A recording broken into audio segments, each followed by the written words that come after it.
Screen देखो तो यहाँ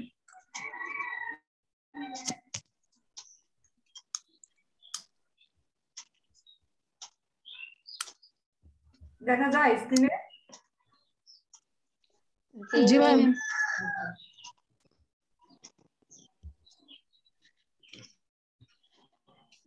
শিক্ষা ও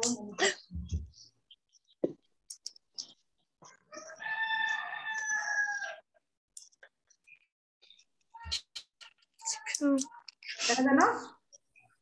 जी मैम।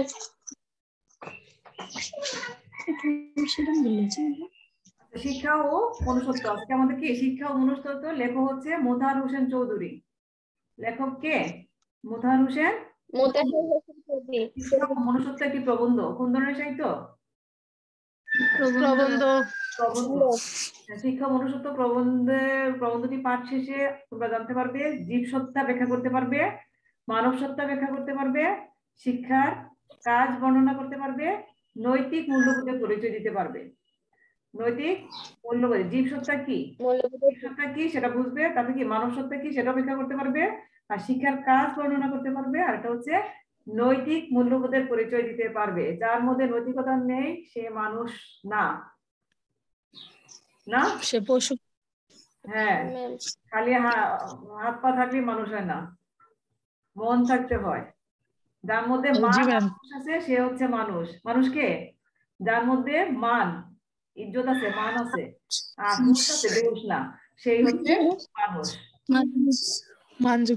আচ্ছা, লেখক মোতাহার হোসেন চৌধুরী। কে লিখছেন? শিক্ষা মনুষ্যত্ব চৌধুরী।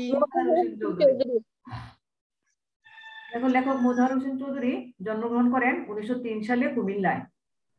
লেখক মোতাহার হোসেন চৌধুরী জন্মগ্রহণ করেন 1903 সালে কুমিল্লায়। তার পৈতৃক নিবাস ছিল নোয়াখালী জেলার কাঞ্চনপুর গ্রামে। পৈতৃক নিবাস কোথায়? নোয়াখালী জেলার কাঞ্চনপুর গ্রামে। জন্মগ্রহণ করেন 1903 সালে কুমিল্লায়। আমি কিন্তু পরে আবার প্রশ্ন করবো। তার শিক্ষা জীবন দেখো, MA পাস করেন ঢাকা বিশ্ববিদ্যালয় থেকে 1943 সালে। কবে MA পাস করেন? 1943 সালে ঢাকা বিশ্ববিদ্যালয় থেকে। 1943 সালে ঢাকা বিশ্ববিদ্যালয় থেকে তিনি MA পাস করেন। আর কর্মজীবনে তিনি ছিলেন একজন অধ্যাপক। তার পেশা ছিল শিক্ষকতা, কর্মজীবনে তিনি ছিলেন একজন অধ্যাপক। শিক্ষা পত্রিকার সাথে তিনি যুক্ত ছিলেন। শিক্ষা পত্রিকার সাথে তিনি যুক্ত ছিলেন।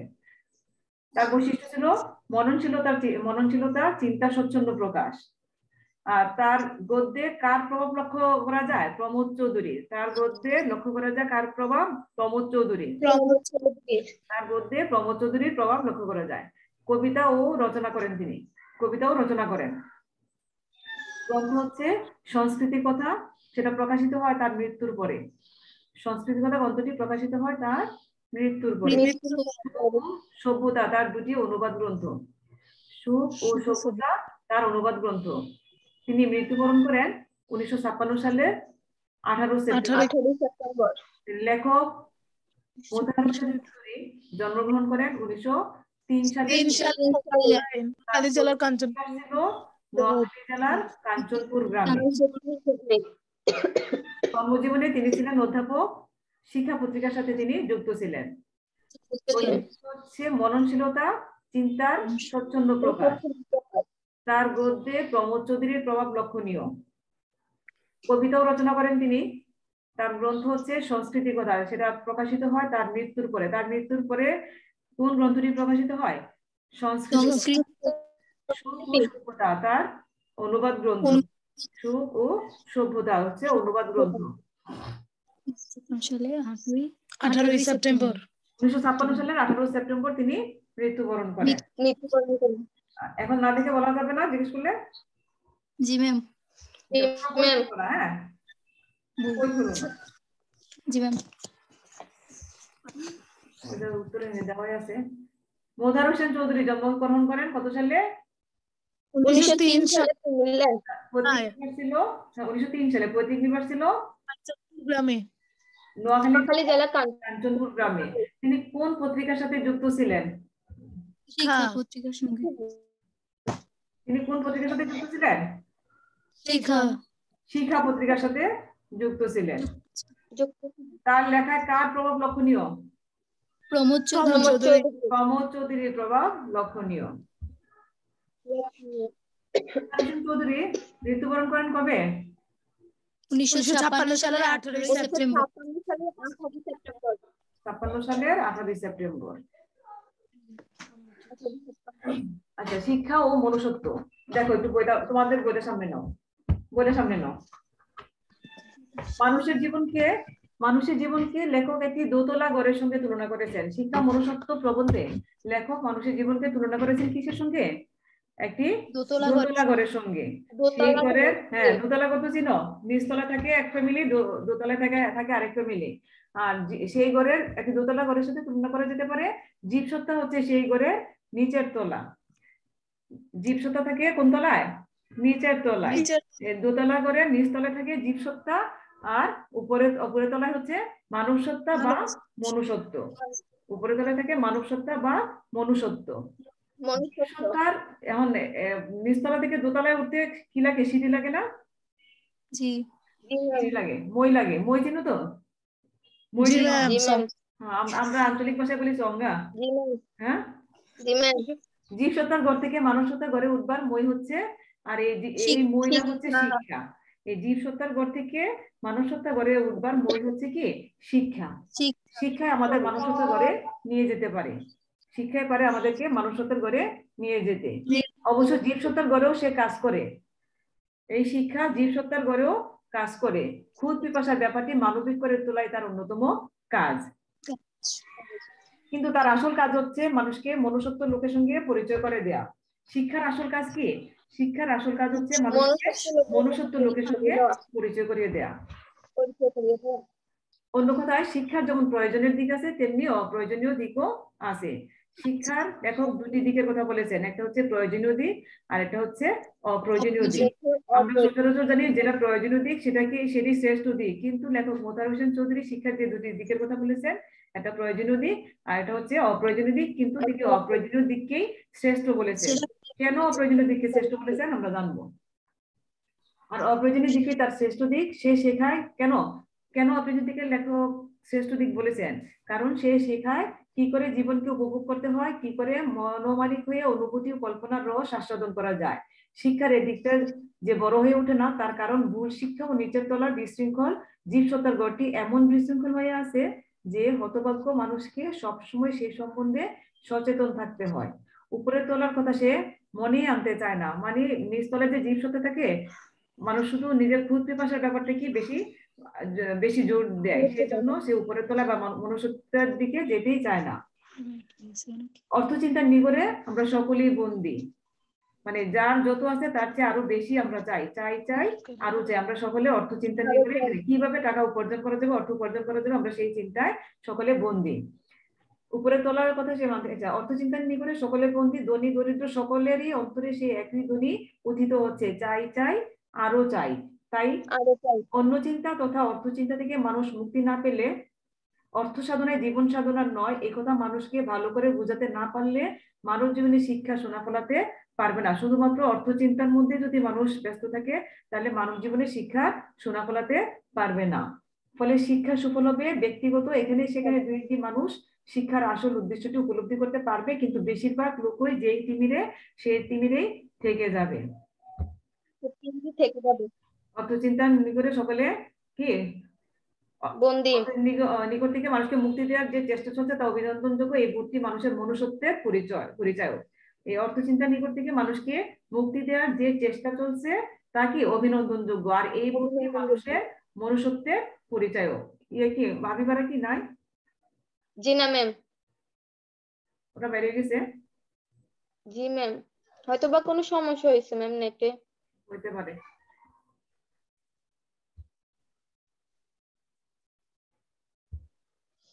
এই দেখো স্ক্রিনে দেখো, লেখক মানুষ কি বলেছে? মানুষের জীবনকে কার সঙ্গে তুলনা করেছেন? এই একটা দোতলা ঘরের সঙ্গে। একটু হাবিবার একটা মেসেজ দাও না। মেসেজ দিতে পারবা বিধি? জি ম্যাম। হাবিবারে কি একটু মেসেজ দিতে পারবা কেন ওরা বাড়ি গেল? ম্যাম হাবিবা যে নাম্বারটা দিছে ওটা তো ওর আব্বুর, ওর আব্বু তো বাসায় থাকে না, দোকানে থাকে। ও আচ্ছা আচ্ছা, দেখো জীব সত্তা ঘরের নিচের তলা, আর কি মানব সত্তা বা মনুষ্যত্ব হচ্ছে দোতলা, উপরে উপরের তলা, দোতলা ঘরে না? জি ম্যাম। শিক্ষা হচ্ছে এই সিঁড়ি বা মই হচ্ছে কি শিক্ষা।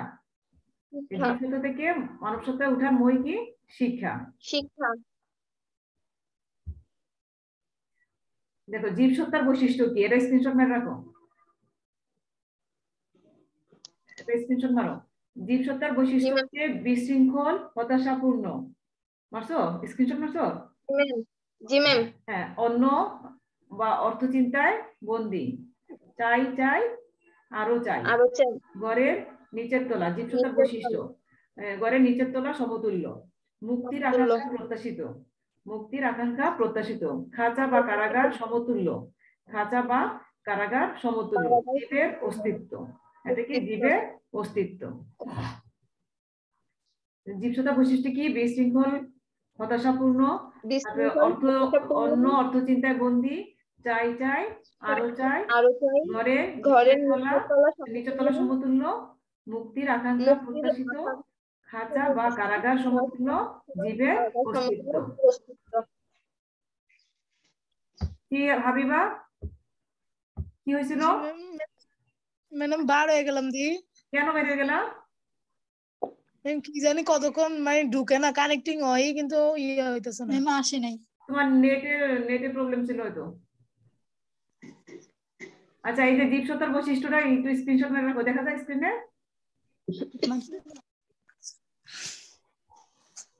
জি ম্যাম।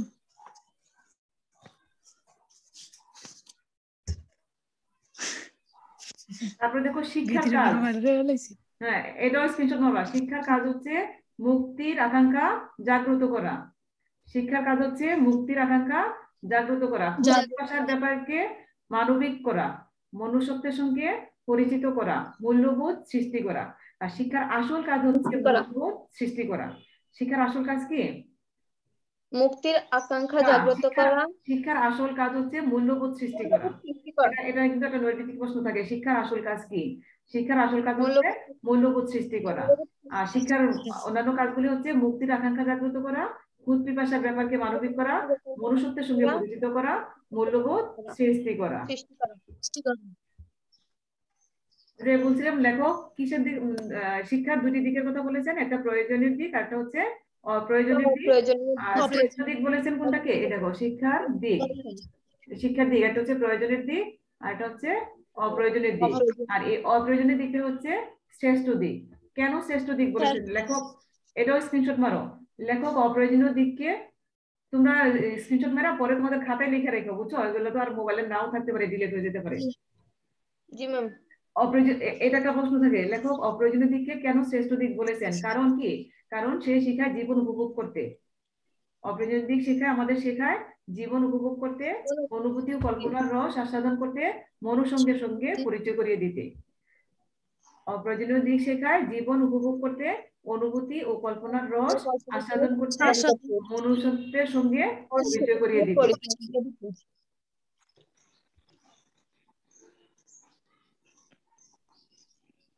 তারপর এটাও আরো স্ক্রিনশট। মূল্যবোধ বলতে কি বোঝায়?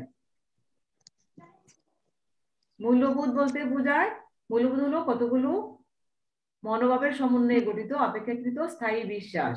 মূল্যবোধ হলো কতগুলো মনোভাবের সমন্বয়ে গঠিত অপেক্ষাকৃত স্থায়ী বিশ্বাস, সমাজে প্রচলিত রীতিনীতি, প্রথা, আদর্শ ইত্যাদি মানুষের আচরণের সামাজিক মাপকাঠি। মূল্যবোধ গঠনের অন্যতম মাধ্যমগুলো পরিবার, বিদ্যালয়, সম্প্রদায়, খেলার সাথী, সমাজ ও প্রথা। মূল্যবোধ বলতে কি বোঝায়? মূল্যবোধ হলো কতগুলো মনোভাবের সমন্বয়ে গঠিত অপেক্ষাকৃত স্থায়ী বিশ্বাস, সমাজে প্রচলিত রীতিনীতি, প্রথা, আদর্শ ইত্যাদি মানুষের আচরণের সামাজিক মাপকাঠি। মূল্যবোধ গঠনের অন্যতম মাধ্যমগুলো পরিবার, বিদ্যালয়, সম্প্রদায়, খেলার সাথী, সমাজ ও প্রথা। ঠিক আছে? জিতির একটা তারপরে দেখো, তারপর পরের পৃষ্ঠায় যাও, পরের পৃষ্ঠায় যাও। এখানে দেখো, মুক্তির জন্য দুটি উপায় অবলম্বন করতে হবে। মুক্তির জন্য কয়টি উপায় অবলম্বন করতে হবে? তাদের এই মনুষ্যত্বের জন্য দুটি উপায় অবলম্বন করতে হবে, মুক্তির জন্য দুটি উপায় অবলম্বন করতে হবে। একটি হচ্ছে অন্য বস্ত্রের চিন্তা থেকে মানুষকে মুক্তি দেওয়ার চেষ্টা। সারাক্ষণ শুধু যদি আমরা অন্য বস্ত্রের চিন্তায় থাকি তাহলে কি আমরা মনুষ্যত্বের স্বাদ গ্রহণ করতে পারবো না। একটি অন্য বস্ত্রের চিন্তা থেকে মানুষকে মুক্তি দেওয়ার চেষ্টা, আর আরেকটি হচ্ছে শিক্ষা দীক্ষার দ্বারা মানুষকে মনুষ্যত্বের স্বাদ পাওয়ানোর সাধনা। একটা হচ্ছে অন্য বস্ত্রের চিন্তা থেকে মানুষকে মুক্তি দেওয়ার চেষ্টা, আর এটা হচ্ছে শিক্ষা দীক্ষার দ্বারা মানুষকে মনুষ্যত্বের স্বাদ পাওয়ানোর সাধনা। এই উভয়বিধ চেষ্টার ফলে মানব জীবনের উন্নয়ন সম্ভব। মানব জীবনের উন্নয়নের সম্ভব কিভাবে? একটা হচ্ছে অন্য বস্ত্রের চিন্তা থেকে মুক্তি দেওয়ার চেষ্টা, মানে সারাক্ষণ শুধু অন্য বস্ত্রের চিন্তায় না থাকা। আর এটা হচ্ছে শিক্ষা দীক্ষার দ্বারা মানুষের মনুষ্যত্বের স্বাদ পাওয়ার সাধনা। শুধু অন্য বস্ত্রের সমস্যাকে বড় করে তুললে সুফল পাওয়া যাবে না, আবার শুধু শিক্ষার উপর নির্ভর করলে সুদীর্ঘ সময়ের দরকার। শুধুমাত্র যদি অন্য বস্ত্রের সমস্যাকে বড় করে তুললে কি সুফল পাওয়া যাবে না, জীবনে সফল হওয়া যাবে না। আবার শুধু শিক্ষার উপর নির্ভর করে সুদীর্ঘ সময়ের দরকার। মনুষ্যত্বের স্বাদ না পেলে অন্য বস্ত্রের চিন্তা থেকে মুক্তি পেয়েও মানুষ যেখানে আছে সেখানেই পড়ে থাকতে পারে। মনুষ্যত্বের স্বাদ না পেলে অন্য বস্ত্রের চিন্তা থেকে মুক্তি পেয়েও মানুষ যেখানে আছে সেখানেই পড়ে থাকতে পারে। আবার শিক্ষা দীক্ষার মাধ্যমে মনুষ্যত্বের স্বাদ পেলে অন্য বস্ত্রের দুশ্চিন্তা মনুষ্যত্বের সাধনা ব্যর্থ হওয়া অসম্ভব নয়। মানে সবকিছু হচ্ছে শিক্ষা, মূল্যবোধের আসল কাজই হচ্ছে শিক্ষার আসল কাজ হচ্ছে মূল্যবোধ সৃষ্টি করা। মানে সেই শিক্ষাটা হতে হবে কি সুশিক্ষা। এখন আমরা শিক্ষা গ্রহণ করে যদি সেই শিক্ষাকে খারাপ কাজে ব্যবহার করি তাহলে তো সেটা সুশিক্ষা হলো না। দুর্নীতি করা হয় শিক্ষিত ব্যক্তিরা বেশি করে, তাহলে সেটা কি সুশিক্ষা না। সে শুধু কি জীব সত্তায় আছে, মনুষ্যত্ব লোকের সাথে তার পরিচয় হয় নাই। কোন ভারী জিনিসকে উপরে তুলতে হলে তাকে কি করতে হয়? নিচের থেকে ঠেলতে হয়। ভারী জিনিসকে উপরে তুলতে হলে কি করতে হয়? নিচের থেকে ঠেলতে হয়, আবার উপর থেকেও টানতে হয়। নিচের থেকে ঠেললে হবে না, উপর থেকেও টানতে হয়। নিচে ঠেললে তাকে আশানুরূপ উপরে উঠানো যায় না। মানব উন্নয়নের ব্যাপারে শিক্ষা সেই উপর থেকে টানা, আর সুশৃঙ্খল সমাজ ব্যবস্থা হচ্ছে নিচের থেকে ঠেলা। নিচের দিকে মানব উন্নয়নের ব্যাপারে শিক্ষা কি উপর থেকে টানা, শিক্ষাটা হচ্ছে উপর থেকে টানা, আর সুশৃঙ্খল সমাজ ব্যবস্থা হচ্ছে নিচের থেকে ঠেলা। অনেকে মিলে খুব জোরে উপরের দিকে টানলে, উপর থেকে টানলে নিচে ঠেলা ছাড়াও কোনো জিনিস উপরে উঠানো যায়। তার মানে কি বলছে? অনেকে মিলে খুব জোরে উপরের দিকে টানলে নিচের ঠেলা ছাড়াও কোনো জিনিস উপরে উঠানো যায়, কিন্তু শুধু নিচের ঠেলায় বেশি দূর উঠানো যায় না। মানে যদি সুশিক্ষা থাকে, শিক্ষা থাকে, তাহলে কি নিচের ঠেলা ছাড়াও উপরে উঠানো যাবে। তাহলে কি শিক্ষাটাকে আসল বলা হয়েছে। আপ্রাণ প্রচেষ্টা হলে শিক্ষার দ্বারাই জীবনের উন্নয়ন সম্ভব। আবারও গেছে আপ্রাণ চেষ্টা দ্বারা, আপ্রাণ প্রচেষ্টা করলে শিক্ষার দ্বারাই জীবনের উন্নয়ন সম্ভব, কিন্তু শুধু সমাজ ব্যবস্থার সুশৃঙ্খলতার দ্বারা তা সম্ভব নয়। শিক্ষা দীক্ষার ফলে, সত্যিকার মনুষ্যত্বের ফলে মানুষ উপলব্ধি করতে পারে লোভে পাপ, পাপে মৃত্যু কথাটা শুধুমাত্র বুলি মাত্র নয়। শিক্ষা দীক্ষার ফলে মানুষ বুঝতে পারে কি লোভে পাপ, পাপে মৃত্যু কথাটা শুধুমাত্র বুলি মাত্র নয়। কথাটা কি সত্যি, লোভ করলে পাপ হবে, আর সেই পাপের পরিণতি হবে মৃত্যু। লোভের ফলে যে মানুষের আত্মিক মৃত্যু ঘটে, অনুভূতির জগতে সে ফুতুর হয়ে পড়ে। শিক্ষা মানুষকে সেই কথা জানিয়ে দেয় বলে মানুষ লোভের ফাঁদে ধরা দিতে ভয় পায়। ছোট জিনিসের মোহে বড় জিনিস হারাতে যে দুঃখ বোধ করে না, সে আর যাই হোক সে শিক্ষিত নয়। মানে ছোট জিনিসের মোহে বড় জিনিস হারাতে যে দুঃখ বোধ করে না, সে আর যাই হোক শিক্ষিত নয়। মানে ছোট একটা জিনিসের জন্য সে বড় কিছুকে হারায়, সে আর যাই হোক সে কি শিক্ষিত নয়। মানে যার মধ্যে লোভ আছে, যার মধ্যে লোভ আছে, সে আর যাই হোক সে শিক্ষিত নয়। শিক্ষা তার বাইরের ব্যাপার, অন্তরের ব্যাপার হয়ে ওঠেনি। লেফাফা দুরুস্তি আর শিক্ষা এক কথা নয়। লেফাফা দুরুস্তি মানে কি? লেফাফা দুরুস্তি মানে হচ্ছে বাইরের ফিটপাট। হ্যাঁ, লেফাফা দুরুস্তি বাইরের ফিটপাট। জি ম্যাম। শিক্ষা তার বাইরের ব্যাপার, অন্তরের ব্যাপার হয়ে ওঠেনি। লেফাফা দুরুস্তি আর শিক্ষা এক কথা নয়। শিক্ষার আসল কাজ জ্ঞান পরিবেশন নয়, শিক্ষার আসল কাজ হচ্ছে মূল্যবোধ সৃষ্টি। জ্ঞান মূল্যবোধ সৃষ্টির উপায় হিসেবে আসে, তাই যেখানে মূল্যবোধের মূল্য পাওয়া হয় না সেখানে শিক্ষা নেই। শিক্ষার মাধ্যমে মূল্যবোধ তথা মনুষ্যত্ব লাভ করা যায়, তথাপি অন্নবস্ত্রের সুব্যবস্থা প্রয়োজন, তা হলে জীবনের উন্নয়নে অনেক বিলম্ব ঘটবে।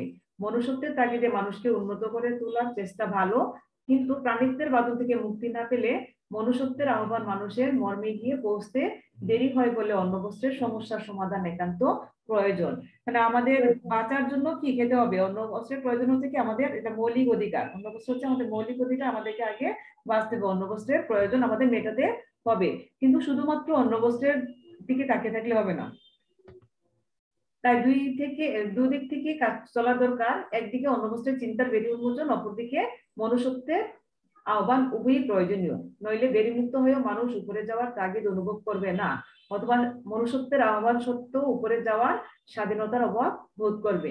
পিঞ্জরাবদ্ধ পাখির মতো উড়বার আকাঙ্ক্ষায় পাখা যাত্রাবে, কিন্তু উঠতে পারবে না। শুধুমাত্র যদি অন্নবস্ত্রের চিন্তায় মগ্ন থাকে, তাহলে কি খাঁচায় বন্দি পাখির মতো বাইরে যাওয়ার চেষ্টা করবে, কিন্তু যেতে পারবে না। শিক্ষার আসল কাজ কি?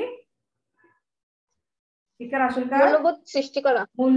মূল্যবোধ সৃষ্টি করা। হ্যাঁ, শিক্ষার আসল কাজ হচ্ছে মূল্যবোধ সৃষ্টি করা। মূল্যবোধ সৃষ্টি করা। কে লিখছেন শিক্ষা ও মনুষ্যত্ব প্রবন্ধটি? মোতাহের হোসেন চৌধুরী। লেখক মোতাহের হোসেন চৌধুরী। আচ্ছা, পরে আমি আবার দিয়াতে যাব, মূল্যায়নে যাব। নিগর শব্দের অর্থ হচ্ছে, শব্দার্থ দেখো, শব্দার্থগুলি দেখো। নিগর শব্দের অর্থ কি?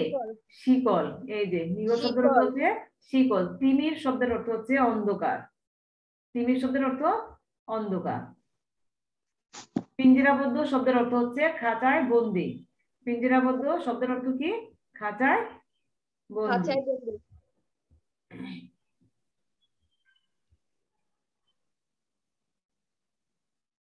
শিক্ষা ও মনুষ্যত্ব প্রবন্ধটি পাঠ পরিচিতি দেখো।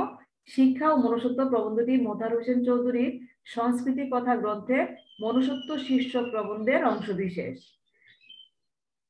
তাহলে কোন গ্রন্থ থেকে নেওয়া হয়েছে? সংস্কৃতি কথা। শিক্ষা ও মনুষ্যত্ব প্রবন্ধটি সংস্কৃতি কথা গ্রন্থের মনুষ্যত্ব শীর্ষক প্রবন্ধের অংশ বিশেষ।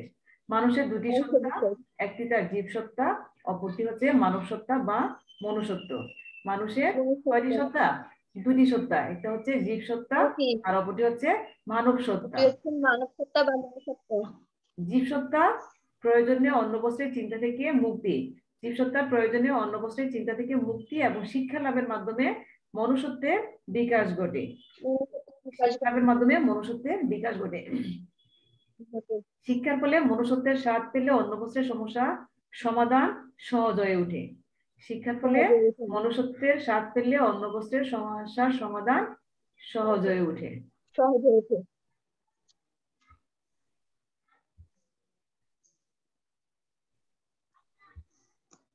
মোতাহার হোসেন চৌধুরীর কোন গ্রন্থ থেকে নেওয়া হয়েছে শিক্ষা মনুষ্যত্ব প্রবন্ধটি? সংস্কৃতি কথা। সংস্কৃতি কথা গ্রন্থ। আচ্ছা, আরেকবার তুমি দেখো তো, মনুষ্যত্ব বা মানুষত্ব বা মনুষ্যত্বের চিন্তা বুদ্ধি ও আত্মপ্রকাশের স্বাধীনতা, অন্নবস্ত্রের চিন্তা থেকে মুক্তি।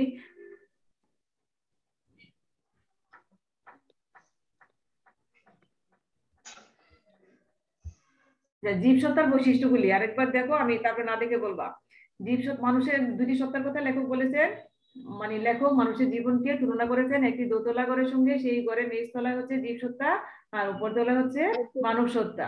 লেখক মানুষের এই এই জীবসত্তা মানুষ সত্তা দুটি দিকের কথা বলেছেন। মানুষের জীবনকে দুটি দিকের সঙ্গে তুলনা করেছেন, একটি হচ্ছে প্রয়োজনের দিক আর একটা হচ্ছে অপ্রয়োজনের দিক।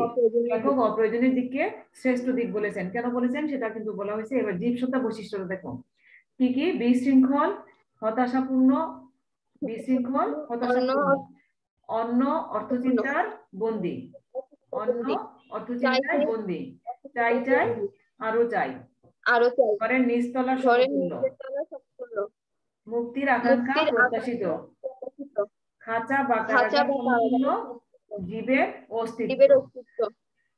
বুঝতে পারবো এবার না দেখে কয়েকটা? জি ম্যাম, জি ম্যাম। বলো। বিশৃঙ্খল, হতাশাপূর্ণ, বিশৃঙ্খল, হতাশাপূর্ণ, অন্য বা অর্থচিন্তা, তারপর চাই চাই আরো চাই, আরো চাই, তারপর ঘরের নিচের তলা সমতুল্য, খাঁচা বা কারাগারে বন্দী, তারপর জীবের অস্তিত্ব। Thank you. এবার দেখো মানুষত্ব বা মনুষ্যত্বের বৈশিষ্ট্য, চিন্তা, বুদ্ধি ও আত্মপ্রকাশের স্বাধীনতা। চিন্তা, বুদ্ধি ও আত্মপ্রকাশের স্বাধীনতা। অন্য বস্ত্রের চিন্তা থেকে মুক্ত। অন্য বস্ত্রের চিন্তা থেকে মুক্ত। শিক্ষার ইতিবাচক ভূমিকা। শিক্ষার ইতিবাচক ভূমিকা মানে ইতিবাচক আর নেতিবাচক তো বুঝো। হ্যাঁ, ইতিবাচক মানে কি? জি ম্যাম। ইতিবাচক ভালো দিক। ভালো দিক।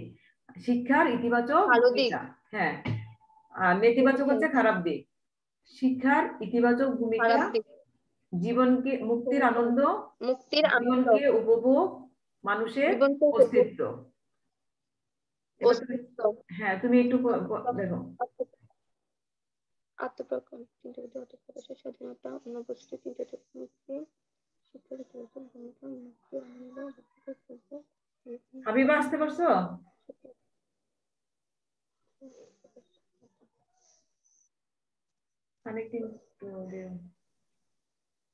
কি তোমার নেটে সমস্যা নাকি হাবিবা? সমস্যা করতেছে, খালি বার হয়ে যাই আবার ঢুকতে অনেক মানে। তোমার নেটে তুমি কি ওয়াইফাই চালাও না এমবি চালাও?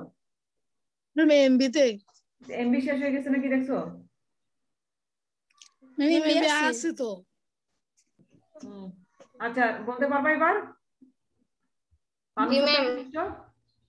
মানুষত্বের বৈশিষ্ট্য বলো। বলো। চিন্তা, বুদ্ধি ও আত্মপ্রকাশের স্বাধীনতা, অন্য বস্ত্রের চিন্তা থেকে মুক্ত, জীবনের উপভোগ, মানুষের অস্তিত্ব। মানুষের অস্তিত্ব, হ্যাঁ, অস্তিত্ব। এবার দেখো শিক্ষার কাজ কি? শিক্ষার কাজ হচ্ছে মুক্তির আকাঙ্ক্ষা জাগ্রত করা, পিপাসার ব্যাপারকে মানবিক করা, মনুষ্যত্বের সঙ্গে পরিচিত করা, মূল্যবোধ সৃষ্টি করা। মুক্তির আকাঙ্ক্ষা জাগ্রত করা, পিপাসার ব্যাপারকে মানবিক করা, মনুষ্যত্বের সঙ্গে পরিচিত করা, মূল্যবোধ সৃষ্টি করা। তারপরে বলবা।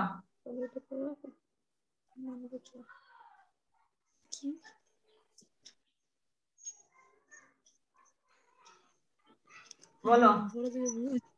মুক্তির আকাঙ্ক্ষা জাগ্রত করা, হ্যাঁ বলো, একদম বলো। বিথিয়া তখন বলছে, এবার বলো তোমরা বলো শিক্ষার আসল কাজ কি? শিক্ষার কাজ কি? মূল্যবোধ সৃষ্টি করা। এক নম্বরে বলো, মূল্যবোধ সৃষ্টি করা। মুক্তির আকাঙ্ক্ষা জাগ্রত করা, পিপাসার ব্যাপারকে দূর করা। হ্যাঁ, মুক্তির আকাঙ্ক্ষা জাগ্রত করা, পিপাসার ব্যাপারকে মনুষ্যত্বের সঙ্গে পরিচিত করা।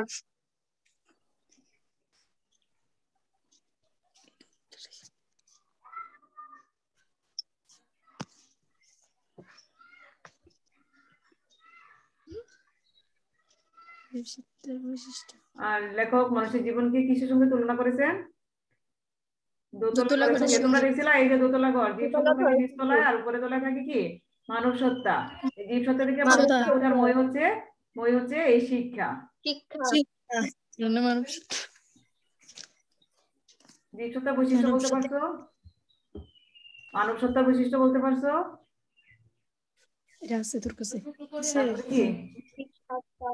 শিক্ষার কাজ বলতে পারছো? এবার বলছিলাম যে প্রয়োজনের দিক আর শিক্ষার দুটি দিকের কথা লেখক বলেছেন। একটা হচ্ছে প্রয়োজনের দিক আর একটা হচ্ছে অপ্রয়োজনের দিক।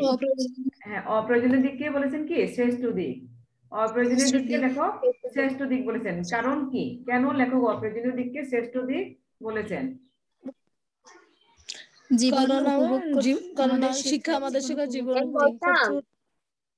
আস্বাদন করতে, কারণ মনুষ্যত্বের সাথে পরিচয় করিয়ে দিতে, জীবন উপভোগ করতে, অনুভূতি ও কল্পনার রস আস্বাদন করতে, মনুষ্যত্বের সঙ্গে পরিচয় করিয়ে দিতে। হ্যাঁ, আমাদের শেখায় জীবন উপভোগ করতে, অনুভূতি ও কল্পনার রস আস্বাদন করতে, এটা হচ্ছে মনুষ্যত্বের সঙ্গে পরিচয় করিয়ে দিতে। না দেখে বলতে পারবা? জীবন উপভোগ করতে, অনুভূতি ও কারণ শিক্ষার অপ্রয়োজনীয় দিক শেখায় আমাদের জীবন উপভোগ করতে, অনুভূতি কল্পনার রস আস্বাদন করতে, মনুষ্যত্বের সঙ্গে পরিচয় করিয়ে দিতে। এই জন্য লেখক শিক্ষার অপ্রয়োজনীয় দিকে শ্রেষ্ঠ দিক বলেছেন। শ্রেষ্ঠ দিক বলেছেন। আচ্ছা, এবার না দেখে বলো। জীবনকে শিক্ষার অপ্রয়োজনীয় দিক শিক্ষা জীবনকে উপভোগ করতে সাহায্য করে, জীবনের কল্পনার রস আস্বাদন করে এবং মানুষকে মনুষ্যত্বের সঙ্গে পরিচয় করিয়ে দিতে সাহায্য করে। মনুষ্যত্বের সঙ্গে পরিচয় করিয়ে দিতে সাহায্য করে। আচ্ছা, এই বিষয়গুলি নিয়ে 3টি করে বাক্য লিখতে পারবো না? জীব সত্তা, মানব সত্তা, শিক্ষার কাজ, এই যে বৈশিষ্ট্যগুলি বললাম সেগুলো থেকে তো বাক্য তৈরি করতে পারবো না? জীব সত্তা করে বাক্য লিখবে। এর একটা স্ক্রিনশট মারো, আগামী ক্লাসে দেখাবো আমাদের। জীব সত্তা, মানব সত্তা, শিক্ষার কাজ, এই বিষয়গুলো সম্পর্কে 3টি করে বাক্য লিখবে। এটা একটা স্ক্রিনশট মারো, এটা আগামী ক্লাসে দেখাবো। আচ্ছা, বাড়ির কাজের ওই দিয়ে দিলাম, বাড়ির কাজ শেষ। আচ্ছা, এই যে শিক্ষা ও মনুষ্যত্ব প্রবন্ধটি আজকের মতো শেষ, কিন্তু তোমরা বের হও না, থাকো আরেকটু।